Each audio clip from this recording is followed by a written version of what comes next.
Gold, trusted gold buyers. మీరు తాకట్టు పెట్టిన బంగారాన్ని విడిపించి ఈ రోజు ఉన్న మార్కెట్ ధరకు కొనబడను. నమస్కారం, వెల్కమ్ టు ఐ డ్రీమ్. ధర్మ మార్గం విత్ విజిత కార్యక్రమానికి స్వాగతం.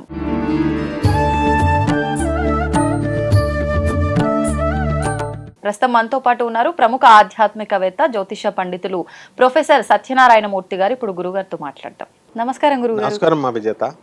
గురుగారు, రాఖీ పౌర్ణమి రాబోతోంది కదా, రాఖీ పౌర్ణమి విశిష్టత గురించి, ఆ రోజు రాఖీ ఏ సమయంలో కట్టుకోవాలో, అసలు ఏ రోజున రాఖీ పౌర్ణమి వచ్చిందో వివరించండి. మనకి రాఖీ పౌర్ణమి, శ్రావణ పౌర్ణమిని రాఖీ పండుగ అంటాం. రాఖీ పౌర్ణమి రోజున మనము మనసంతా కూడా ఉల్లాసంగా ఆహ్లాదంగా ఉంటుంది. మనసుకి ప్రతీక చంద్రుడిపై తన యొక్క ప్రభావం ఉంటుంది కాబట్టి మనసుకి ఎవ్వరి మనసైనా సరే మొత్తం ఉప్పొంగుతూ ఉంటుంది. అండ్ సముద్రం కూడా కెరటాలు పౌర్ణమి రోజున ఎగిసిపడతా ఉంటాయి. ఈ ప్రేమానుబంధాలు రావాలి అంటే, అన్నా చెల్లెళ్ళ మధ్య ప్రేమానుబంధాలు రావాలంటే ఆ చంద్ర బలం కావాలి. ఎవరి మధ్య అయినా సరే, భార్యాభర్తల మధ్య అనురాగం రావాలన్నా, ప్రేమానురాగాలు రావాలంటే అది శుక్రుడి డిపార్ట్మెంట్, అది వేరు. అన్నదమ్ములు అన్నా చెల్లెళ్ళ మధ్య రావాలంటే చంద్రుడు అనమాట, అది ఆధిపత్యం. ఆ చంద్రుడు పుష్కలంగా ఉన్నటువంటి బలంతో, ఫుల్ బలంతో ఉన్నదే రాఖీ మనకి పౌర్ణిమ అంటాం. ఇది తారీఖులు ఒక్కొక్క సంవత్సరం వేరీ అవుతూ ఉంటాయి. అయితే మనము ఏ సమయాన్ని కట్టాలి అని మంచి క్వశ్చన్ అది. ఏ సమయాన్ని కట్టాలి అని అంటే, మనము అందరికీ అందుబాటులో అయిన టైం కట్టాలి కదా. వీళ్ళు మామూలుగా తెల్లవారుజామున అంటే తెల్లవారుజామున 3 అని కొత్త తరం వచ్చి ఇప్పుడు అన్ని పూజలు కట్టడాలన్నీ బిఫోర్ సన్ రైజ్ అంతే అలా అయిపోతుంది. సో వీళ్ళేమో ఆడవాళ్ళు మరి ప్రొద్దున్నే కుదరదు, మంచి బ్రహ్మాండంగా తయారవ్వాలా, మంచిగా రావాలంటే కొంచెం టైం పడుతుంది. సో రాఖీ పండుగ అనేటటువంటిది యాక్చువల్గా మనకి చంద్రుడి యొక్క సమయం. చంద్రుడి యొక్క సమయం ఏంటంటే మధ్యాహ్నం 2 గంటలకు కట్టాలి. చంద్రుడికి సంబంధించినటువంటి నెంబర్ 2 అనమాట. అందువల్ల మధ్యాహ్నం వాళ్ళు భోజనం చేస్తారు, వాళ్ళు చెల్లెళ్ళు వాళ్ళు లేకపోతే భోజనం సమయానికి వస్తారు, అన్నకు కడతారు 2 o'clock. దిట్స్ ద బెస్ట్ టైం అనమాట ఎప్పుడైనా సరే.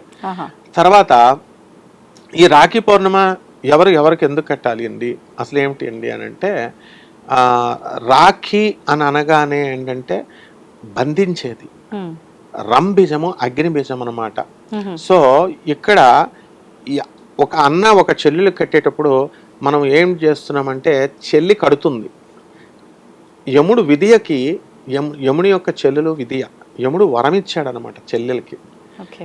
ఏమని, వాళ్ళ అన్నకి ఆమె వెళ్ళి కట్టుకుంది.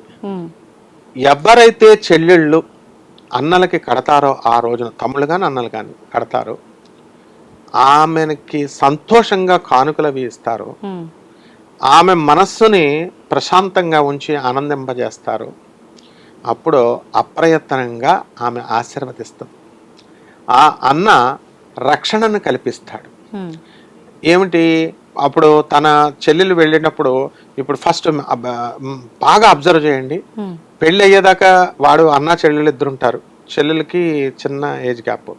ఎంతసేపు చూసినా నా ఆస్తి నా చెల్లికి రాసి ఇచ్చేస్తానంటాడు, నాకు పెళ్లి చేసేస్తాను మా చెల్లికి, ఫస్ట్ మా చెల్లె పెళ్లి చేయాలంటాడు.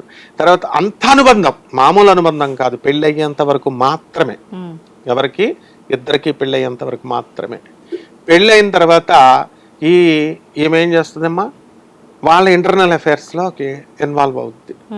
ప్రతిదానికి తల్లితో పాటు అత్తగారు గోల భరించలేకపోతున్నాం అంటే, ఈ ఆడబడుచు గోల భరించలేక రివర్స్ అయిపోద్ది అనమాట అన్న భార్య. కాబట్టి అలా కాకుండా ఎంతవరకు ఇన్వాల్వ్ అవ్వాలి, ఎంతవరకు ఇన్వాల్వ్ కాకూడదు అనేటటువంటి మేధాశక్తిని ఈ చంద్రుడు మనకు కలగజేస్తాడు ఈ రాఖీ ఎవ్రీ ఇయర్ కట్టడం వల్ల.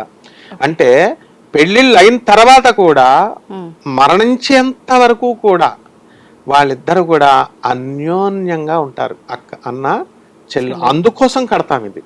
తర్వాత మనకి ఎన్టీ రామారావు గారు, సావిత్రి గారి సినిమా వచ్చింది, అన్నా చెల్లెళ్ళు రక్త సంబంధం అని. అన్న చెల్లెలు చచ్చిపోయిన మరుక్షణం, అన్న చచ్చిపోయిన మరుక్షణం సావిత్రి చెల్లి కూడా చచ్చిపోతుంది. ఒకే పేగు నుంచి వచ్చారు, ఏకోదరులు అంటారు, ఒకే గర్భం నుంచి వచ్చారు. కాబట్టి ప్రపంచంలో ఎప్పుడు కూడా ఎనీ సబ్స్టిట్యూట్, అన్నా చెల్లెళ్ళకు ఉన్నటువంటి సబ్స్టిట్యూట్ అండ్ ఆల్టర్నేటివ్ ప్రపంచంలో ఎక్కడ దొరకదు ఇది. అందువల్లనే శ్రీకృష్ణ పరమాత్మ ఆమె తన చెల్లెలైనటువంటి సుభద్రకి ఆ తర్వాత ద్రౌపదికి తనని అందరినీ చేత కూడా ఆయన రాఖీ కట్టించుకుంటాడు, అడిగి మరి కట్టించుకుంటాడు.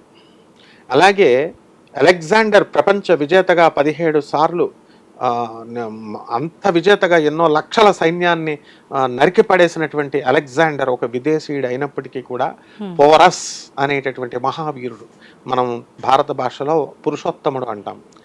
ఆయన ఏం చేశాడంటే ఈ పురుషోత్తముడి భార్య అలెగ్జాండర్కి అన్నాని రాఖీ పండగ రోజున కడుతుంది. అది గుర్తుపెట్టుకొని పురుషోత్తముని చంపేటటువంటి అవకాశం వచ్చిన, ఎందుకంటే అలెగ్జాండర్ మహాసైన్యం, మనం ఇండియన్ వారియర్ గెలవచ్చు కానీ టెంపరీగా, but afterwards he can invade, attack చేయొచ్చు.